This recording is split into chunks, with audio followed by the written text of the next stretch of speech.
Ой тобо. Кыялдан у. Автор Амангелди Мисиров. Çegirtkeni çirenip minip aldım. Oy тобо. Jör gömüştün çuvalgan civin aldım. Oy тобо. Kumurskany aljipke baylap aldım. Oy тобо. Buğday жүктөбүсүнө айдап aldım. Oy тобо. Keng dayradan çegirtkem uçup öttü. Oy тобо. Жүгү менен кумурскам keçip öttü. Oy тобо. Azo eken çegirtkem çıkıp gitti. Oy тобо. Kalpbı, çınbı esimden çıkıp gitti. Oy тобо. Эки мүйүз. Автор Амангелди Мисиров. Эчкинин эки улагы энесинен сурады. Бизге дагы сага окшоп эки мүйүз чыгабы? Чыгат дептир энеси. Тилимди алып чөп жегин. Маалы менен тамакты кежирленбей көп жегин. Энесинин айтканын эстүү улактар угуптур. Энесине окшошуп эки мүйүз чыгыптыр. Тартипсиз мамалак. Автору Амангелди Мисиров. Түлкү бир чоң той кылып, түрлүү тамак бериптир. Мамалагын жетелеп майпаң аюу келиптир. Стол үстү жайнаптыр. Тамак аттуу калбаптыр. Көрө салып мамалак бир четинен аймаптыр. Уят десе энеси кулак салып койбоптур. Чатак салып чырланып, тамакка түк тойбоптур. Ушундан кийин мамалак үйдө калчу болуптур. Тартипсиз деп энеси такыр ээрчитпей коюптур. Сүрөтчү булуттар. Автору Амангелди Мисиров.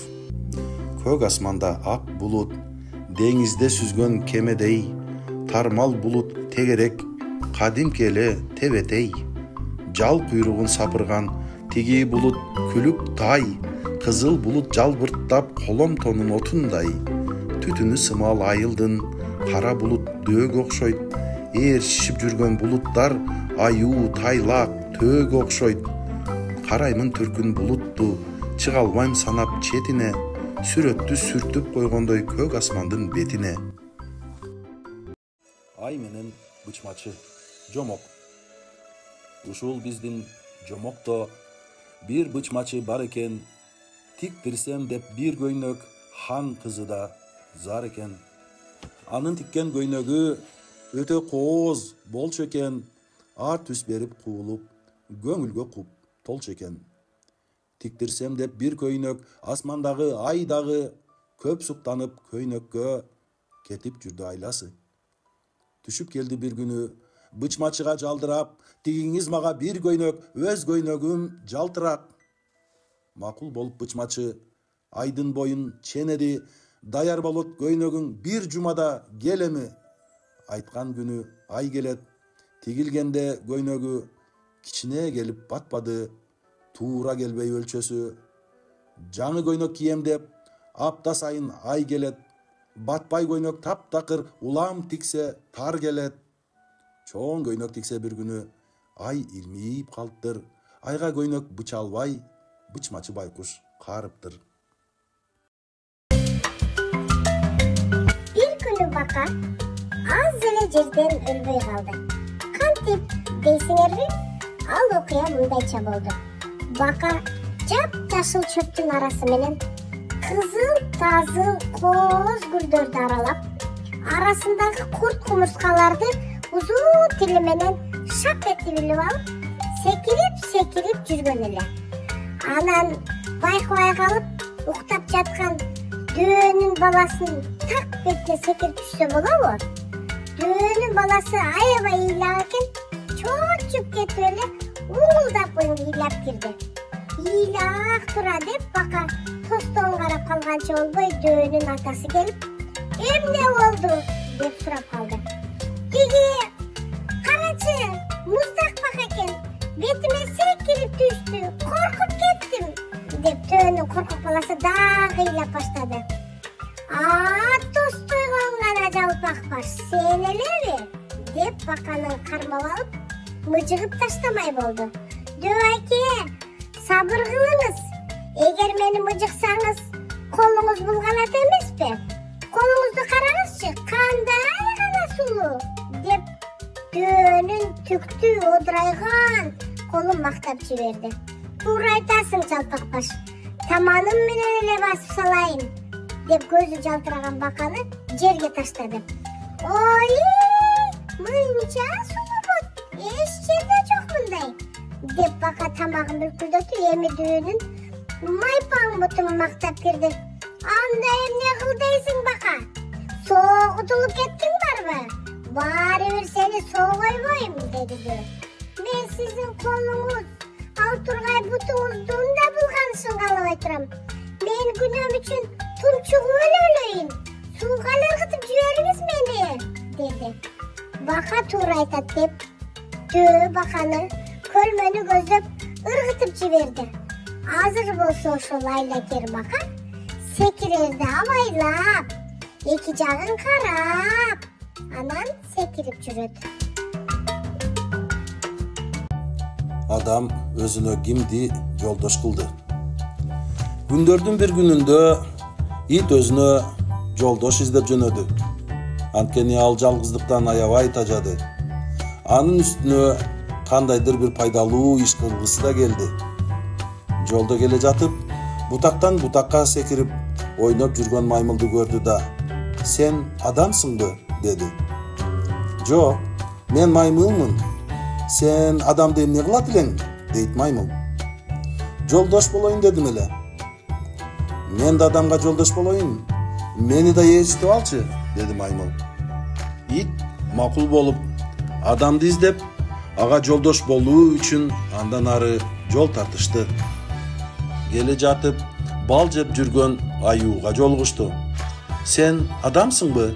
дешти алар. "Жок, мен аюу экенмин. Силерге адамдын эмне кереги бар?" деди аюу таң калып. "Биз ага жолдош бололу дедик эле. Анткени анын кооз үйү бар дешет. Кышында үйшүбөй, жакшынакай жашап, өзүнө азык камдап алат экен." "Анда мен да барсам болобу?" деди аюу суранып. "Кааласаң жүр", дешти ит менен маймыл. Алар үчөө болуп келе жатып, акырында адамдын өзүнө жолугушту.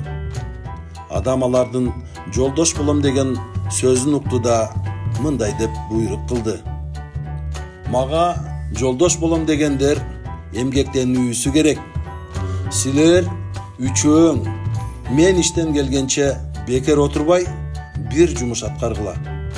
Кылган ишиңерге карап жолдош болоюн." Анан адам балта, тешесин алып ишине жөнөп кетти. Аюу жумуш деген ушул болуш керек деп жатып алып терең уйкуга кирди. Маймыл болсо үй жынаганды билбей, иш деген ушул деп ойлоп, буюмдарды көрүнгөн жерге чачып ойноп жүрдү. Ит болсо үйдү кайтарып, эч кимди киргизбей кооруду. Кечинде адам жумуштан келип: "Кана, кимиң эмне жумуш жасадың?" деп сурай баштады. Аюу уктаганын, маймыл үйдү чачып ойногонун, ит үй кайтарганын айтышты. Ошондо адам уйкучу аюуну тоого, тартипсиз иш билбеген маймылды токойго кубалап жибериптир. Иттин кызматын жактырып, өзүнө жолдош кылып алды. Ошондон бери ит адамга кызмат кылып, короочу болуп жашап жүрөт. Балдар, силер Жөргөмүш кемпир жөнүндөгү аңгемени уккансыңарбы?